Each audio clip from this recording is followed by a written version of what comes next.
Hi. Do you know that so many students fail in this paper called Advanced Financial Reporting and Analysis? I mean, not because they are not good content-wise. They simply fail because they do not have the proper methodology of passing. And we should be able to pass this paper round one, first attempt.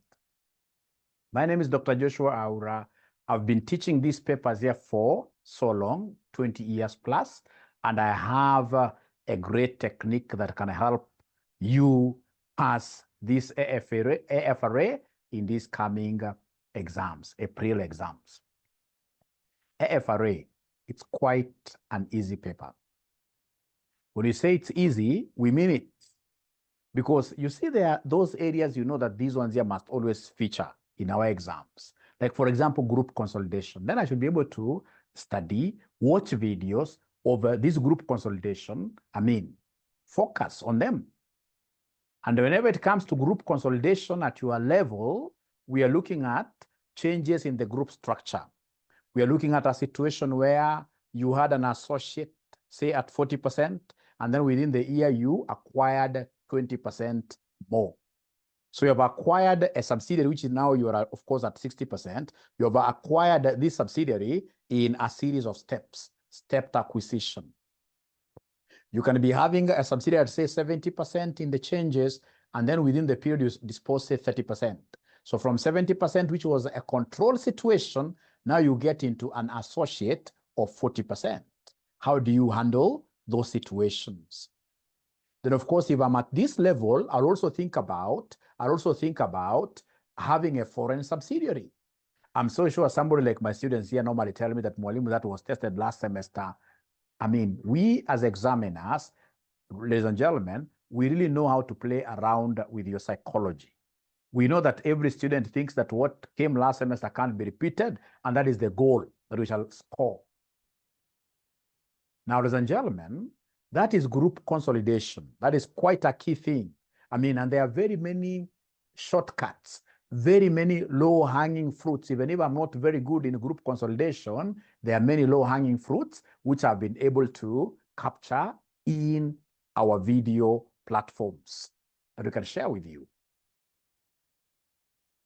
Because again, you will get so many students who are very good in group consolidation, but they end up spending 1.5 hours in that question. You will fail. I'll teach you again next semester if you happen to use 1.5 hours to do one question. That one question, you're supposed to do it in less than 37 minutes. Actually, let's talk of 30 minutes because part A could be theory. You are still required to take in a few. So then you need to know how to harvest low-hanging fruits there. Like when there is a change, there are areas we shall be able to ignore.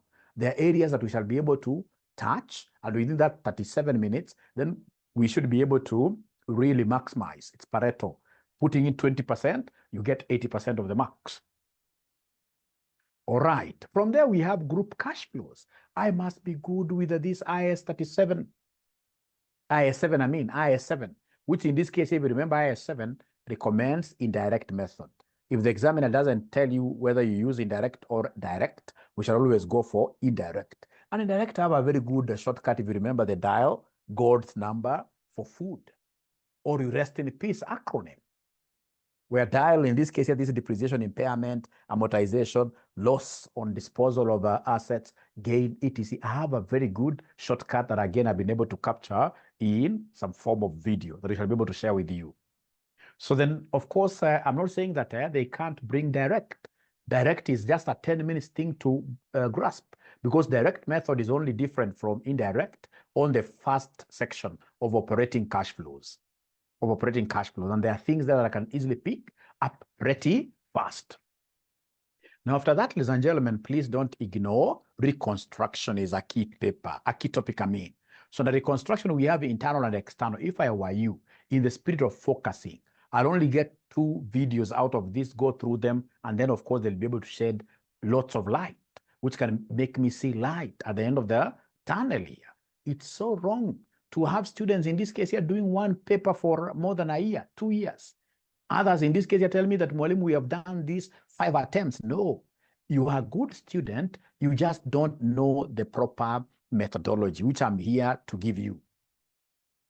Now, of course, the reconstruction that is done, I'm so sure you guys will be able to look at that. And then, of course, we have the IFRS standards generally, like the EPS standard is key.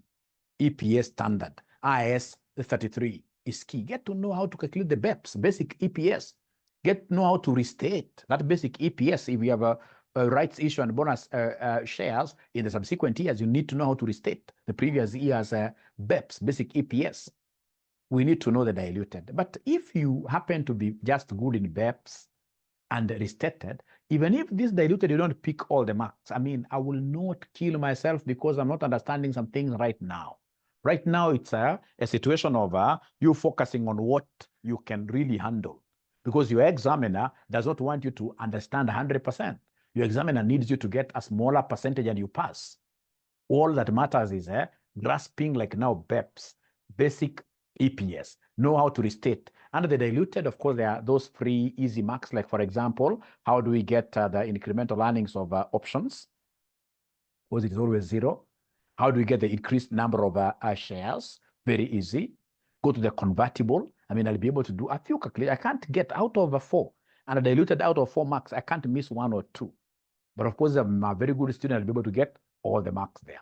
Now, after EPS, ladies and gentlemen, don't ignore IAS 12, deferred or other income taxes. I mean, there are very many low-hanging marks you can always get. Under IAS 12, under income taxes, how to compute temporal differences, etc., etc. Now, ladies and gentlemen, those are the key ones. Of course, I know that we have these other smaller ones, like the employee benefits, 19. We have IFRS 2, share-based. Those ones I'll watch like one video. They are very short, very short. Now, after that, ladies and gentlemen, of course, I am aware of the other smaller ones, like IFRS 8, segment reporting. All right. All right. But once I've been able to capture the main ones that I've been able to raise here, if I were you, now I will go ahead and concentrate on the theories. Theories, I can't go to AFRA exam without knowing the conceptual framework. So many questions on the conceptual framework are in your past papers. I will simply go for 1 or 2 questions there, just get to know how they're asked. And in this case, I can then watch the solutions in the videos that I'll be able to share with you. All right. We have also the steps of coming up with IFRS standards. Which steps do we follow? The ideation. All right. etc. All right. Now, from there, ladies and gentlemen, of course, you know that we have a theories of sustainability coming. The triple P. Triple P, we are looking at the reporting on profits, reporting on planet, reporting on people, those 3. We must remember integrated reporting. We must remember objectives of integrated reporting. IFRS 13 normally comes to us in form of what? In form of a theory. IFRS 13, fair value measurement. So under fair value measurement, like how do we get to measure the value of this pen? Fair valuation. So number 1, under input level 1, perhaps I have an identical pen and some which has been sold, in this case, in some market. So if it's an identical pen that was sold for 20 shillings in some identical market there, in some non-market, then I'll be able to say that this pen is worth 20. I could have, in this case, here, similar pens, not exactly the same, similar. So I go to level 2. I could have, in this case here, a situation like where we have input level 3, where we do not have, in this case here, anything that is closer to this. So in that case here, of course, if I can't get prices from market forces here, then I'll be forced, in this case here, to go the AFM way, look at the future cash flows discount. That's input level 3. I must know about those inputs under IFRS what year? IFRS 13. Please don't go to your exam without really capturing those inputs, and I've been able to get them very well. All right. So, ladies and gentlemen, I have a solution for those of you who have been very busy and that will be very of help to you, big help to you. So we have this block revision during these 3 weeks. This revision program would want to stand with you. We'll only need you to pay us Kenya shillings 2,000 per paper. Kenya shillings 2,000 per paper. That is for students who have never joined RCM. If you're a student of RCM, of course, you'll not pay that money. But once you pay us these 2,000 Kenya shillings, ladies and gentlemen, then we shall give you access to actually 4 things. Number one, we shall give you access to our block revision, which are Zoom classes, Zoom plus video tutorials. We normally use videos to complement. Remember, we don't have a luxury of time right now to really do so many block revision classes. No. So we shall be able to complement these block revision classes with what here, somebody with videos here. Then number two, we shall be able to give you access to our Super 12 questions videos. Super 12.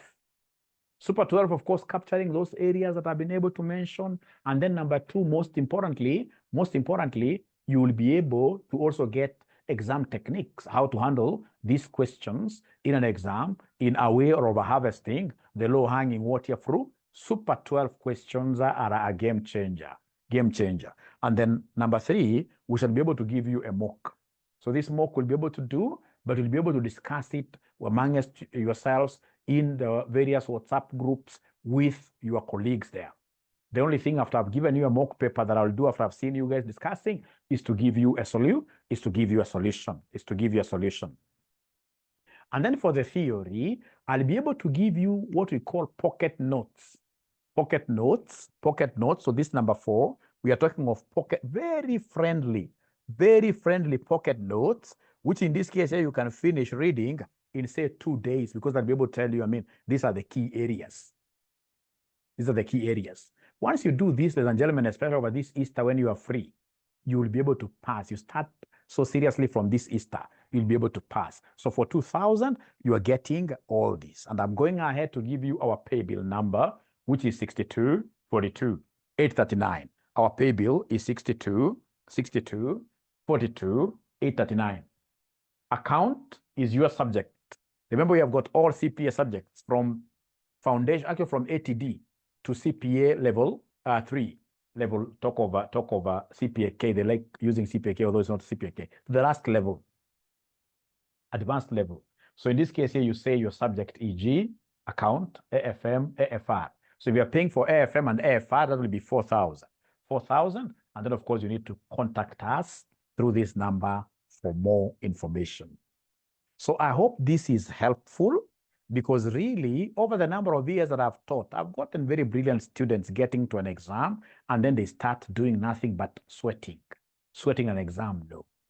The moment I'm able to know the exam technique very well, the concept of low-hanging fruits very well, the concept of managing my time in an exam, and then of course I add this icing on the cake, which is the theory. We have got so many theories in AFRA.